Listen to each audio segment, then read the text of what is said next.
நீங்கள் பார்த்துட்டு இருக்கிறது வர்ஷா ஃப்ரெண்ட்ஸ். இன்றைக்கி நம்ம டெட் இன்கமிங் பார்ட் 7 தான் பார்க்க போகிறோம். வாங்க வீடியோக்குள்ளே போகலாம். ஸ்டார்டிங்கே ஒருத்தன் பல்பை திருவிட்டுருக்கான்.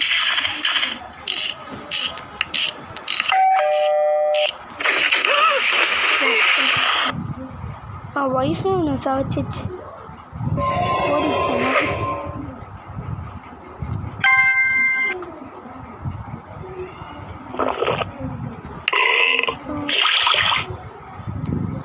இப்போ எடுத்து கொடுறா. நல்லா கொக்கா குடி குடி.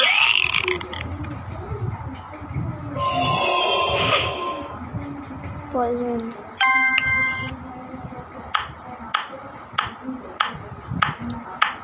இந்த இவன் வந்து பால் விளையாடிட்டு இருக்கான்.